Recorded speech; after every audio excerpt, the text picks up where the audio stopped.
For over 300 years, no freeborn man in the village dared marry a woman from her people. The elders claimed it was a death sentence. They said the spirits would destroy his home. They said his children would suffer. They said his bloodline would never recover.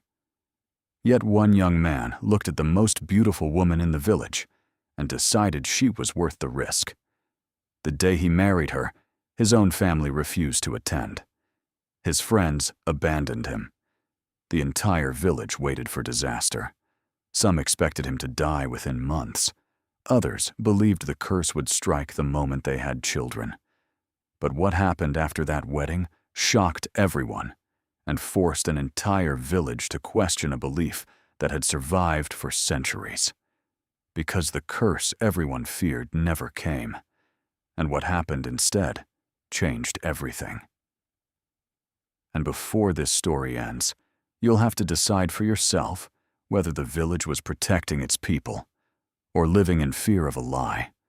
For generations, there was one rule in the village that nobody dared to break. People feared hunger. They feared sickness. They feared war. But there was one thing they feared even more: marrying from the families known as the outcasts. The elders said disaster followed anyone who crossed that line. They said the spirits would become angry. They said misfortune would enter the bloodline. They said wealth would disappear. Children would suffer, and the family name would never recover. For centuries, those warnings were enough. No freeborn son dared marry an outcast woman. No freeborn daughter dared marry an outcast man. The rule survived from one generation to another until nobody could remember how it had truly begun. Yet there was something strange about these so-called outcasts. They lived among everyone else. They farmed the same land. They traded in the same market. They fetched water from the same streams. Their children played on the same roads. But when it came to marriage, they were treated as if they belonged to another world.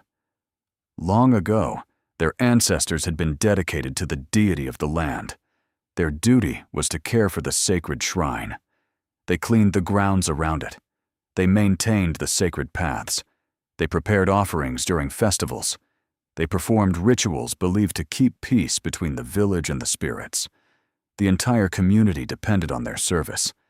Yet the same community rejected them. As years passed, many of these families accepted their fate. Some married among themselves. Others traveled to distant lands where nobody knew their history. There they found husbands and wives who never asked questions. But deep inside, many still wished for the day when they would be accepted as equal members of the community they had served for generations. The strangest part of all was that the outcast families seemed blessed rather than cursed. Their farms produced good harvests. Their businesses prospered. Many of their sons became wealthy traders. Their daughters were known throughout neighboring villages for their beauty. People whispered that the deity rewarded those who served faithfully. Others claimed the riches were proof of hidden spiritual power. Nobody knew the truth, but everyone agreed on one thing: no matter how beautiful their daughters became, no freeborn family would marry them. Then came a young man named Chima. Unlike many others in the village, Chima was not interested in old fears. He respected tradition. He honored his elders. But he also believed that every tradition deserved a reason. And whenever he asked why the outcasts were forbidden from marriage, nobody gave him an answer that satisfied him. Some simply told him it had always been that way. Others warned him not to ask dangerous questions. But questions have a way of growing stronger when they are ignored. One market day changed everything. Among the crowd, Chima noticed a young woman unlike anyone he had ever seen. Her beauty was impossible to ignore. But it was not only her appearance. There was dignity in the way she carried herself, kindness in the way she treated people, and confidence in the way she moved through a world that constantly judged her. Her name was Ada. She came from one of the outcast families. The moment Chima learned her background, he understood the danger. Most young men would have walked away. Instead, he became even more interested. Days turned into weeks. Weeks became months. The more he learned about Ada, the more impossible it became to ignore his feelings. She was intelligent, hardworking, compassionate, everything a man could hope to find in a wife. Yet society expected him to reject her for one reason alone: her ancestry. Word spread quickly. Villages have a way of turning whispers into storms. Soon, everyone knew. The warnings began. Relatives visited his family. Friends tried to convince him to change his mind. Elders reminded him of the ancient rule. People spoke of mysterious disasters that supposed. Old stories resurfaced. Some claimed entire families had been destroyed. Others spoke of strange illnesses and unexplained deaths. No one could provide proof. But fear rarely needs evidence to survive. The pressure became overwhelming. His family begged him to reconsider. They feared shame. They feared rejection. Most of all, they feared the curse. But Chima refused to abandon the woman he loved. For the first time in generations, someone was willing to challenge a belief that had ruled the village for centuries. As the wedding approached, tension filled the community. People waited for signs: a bad harvest, a sickness, an accident, anything that could be interpreted as a warning from the spirits. But nothing happened. The wedding day finally arrived.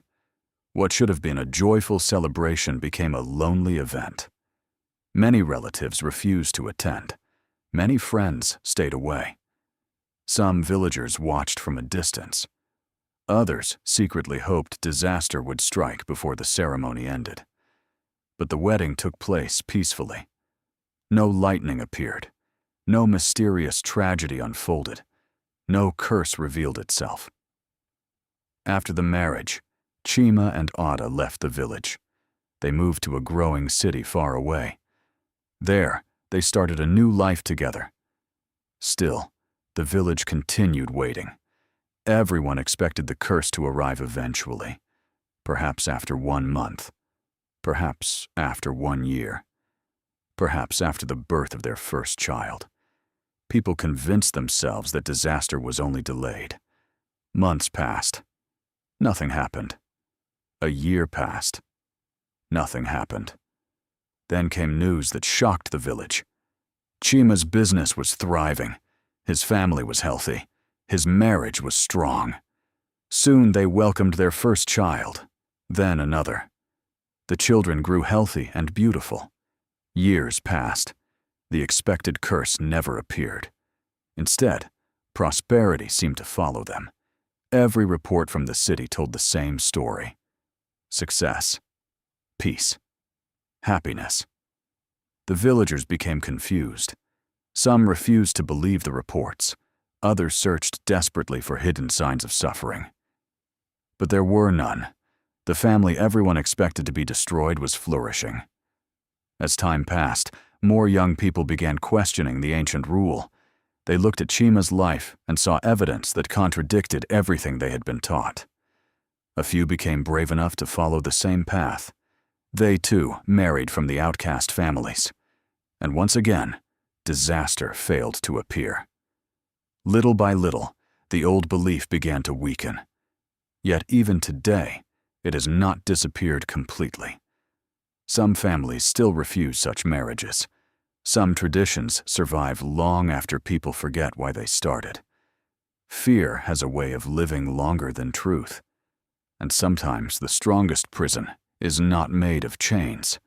It is made of beliefs passed from one generation to another. The village waited for disaster. The village expected a curse.